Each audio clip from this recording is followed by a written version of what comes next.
जय सियाराम। जानकी भक्ति पथ को आपण मन स्वागत करुचे। आज आम जाना आज्ञा पूजा पाठ कर मूल्य को मनीष पाखरे आज्ञा न थाए।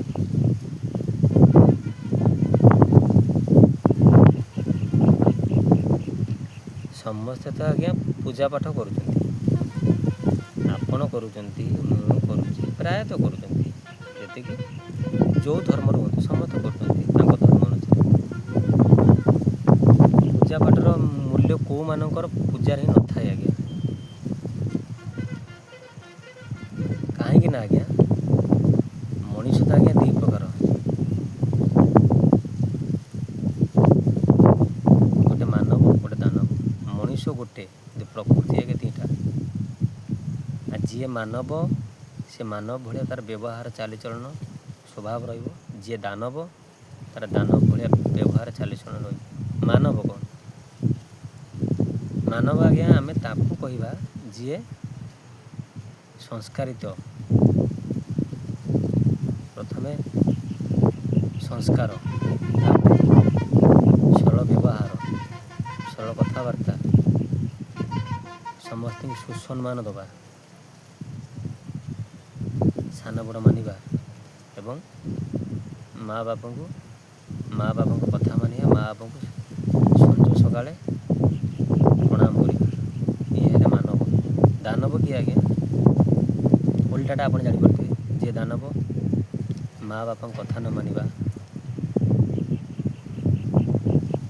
माँ बाप कौन कम करेंगे ना ना ना मुझे कर तुम जाऊन तुम कर दून। तो सदाबले निशा सेवन करवा, कुसंग हवा, कुकर्म करवा, ये सब दानवर जाए। सदाबले आज्ञा पूजा पाठर मूल्य केवल मानव ही रही था, दानवर के रही न था। कहीं ना आज्ञा समस्ते तो आज्ञा मंदिर को जाऊँगी, आपण जाऊँगी, मुझे समस्त जाऊँगी। जो मंदिर हो, से कृष्णकर मंदिर हो कि से हनुमान मंदिर हो बा महादेव मंदिर, आम जाऊँ कौन कर प्रभु मोर यहीटा कर दियो, मुझे ये करी सी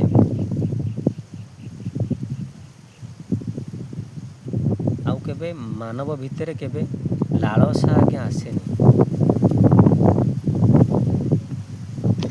लालसा केबे आज्ञा आसेनी। कहीं मुझे कहूँ ना आज्ञा आपण भावुवे कि जो भाई माने भूणी मैंने देखुवे कहे भाई कहले तो माने भगवान माने माँ ना छुआ न कांदिने माँ क्षीर दिए।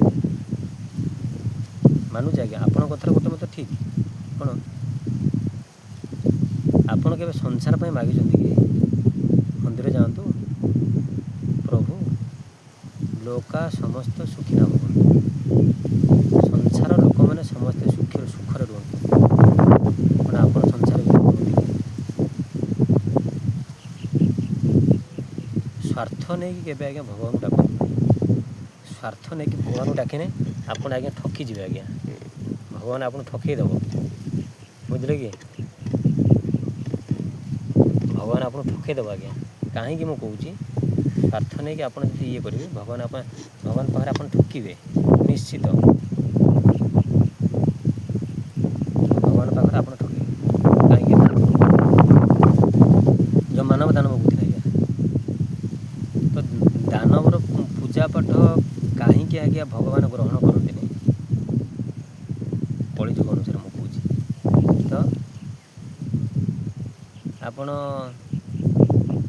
मानव जी पूजा पाठ करके आइला तार तो स्वभाव सदाबले मो कर्म मु लिप्त रही, ये करमी से करी। दानव जी पूजा पाठ करके आइला सी सान बड़ को शोधिला, ये मारिला, ये कला, से पूजा पाठ आज्ञा किसी मूल्य ना। तो भगवान आपको कहते कि तुम्हें एत भोगराग फल नड़िया कदली धूप दीप झुणा देके आस, लास्ट को मो पूजा कर जाकि लोक मान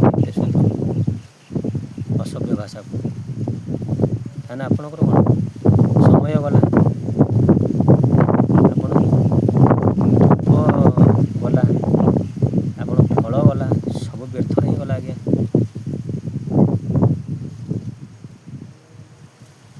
ଆପଣ ମନ୍ଦିରକୁ ଯେତିକି ନେଇଥିଲେ କ'ଣ ତାର କିଛି ମୂଲ୍ୟ ଉଠେଇ ପାରିଲେ କି? ଯେତିକି ନେଇକି ଯାଇଥିଲେ ସବୁ ଆପଣଙ୍କର ଗଲା। ତ ସମାଜର ସଦାବେଳେ ଆଜ୍ଞା ମାନବ ହେଇକି ଆଜ୍ଞା ବଞ୍ଚନ୍ତୁ, ଦାନବ ହେଇକି ବଞ୍ଚନ୍ତୁ। ଦାନବ ହେଇକି ଯଦି ଆପଣ ବଞ୍ଚିବେ ଆପଣଙ୍କ ଆୟୁ ଆଜ୍ଞା ଅଳ୍ପ ଆୟୁଷ। ଦାନବ ମାନେ ତ ଆଜ୍ଞା ସଦାବେଳେ ମାର ଧର ହାଣ କାଟ କରନ୍ତି, ଆପଣ ଜାଣିଛନ୍ତି। ଆଉ ଯିଏ ମାରିବେ, ଆପଣ ମୋତେ ମାରିଲେ ତ ଆପଣଙ୍କୁ କିଏ ଗୋଟେ ମାରିବ କି ନାହିଁ? କଳିଯୁଗରେ ତ ଆଜ୍ଞା ଉଦ୍ଧାରକୁ ବଦଳ ପଡ଼ା, ଆପଣ ଚାପୁଡ଼େ ମାଇନେ ଦି ଚାପୁଡ଼ା ଖାଇବେ, ଏଇଟା ଆଜ୍ଞା ଗ୍ୟାରେଣ୍ଟେଡ଼। କେହି ଏଟାକୁ ମାନେ ପଲଟେଇ ପାରିବେନି। ଆପଣ ମାରିଛନ୍ତି ପରେ ଯିବେ କୁଆଡ଼େ? ଆପଣ ମାରିଛନ୍ତି, ଆପଣ ଯଦି ମାରିବା ପୂର୍ବରୁ ଭାବିଥାନ୍ତେ କି ମୁଁ ବିନା ଦୋଷରେ ଜଣକୁ ମାରୁଛି, ଗୋଟେ ଚାପୁଡ଼ା ମୁଁ ଦି ଚାପୁଡ଼ା ଖାଇମି,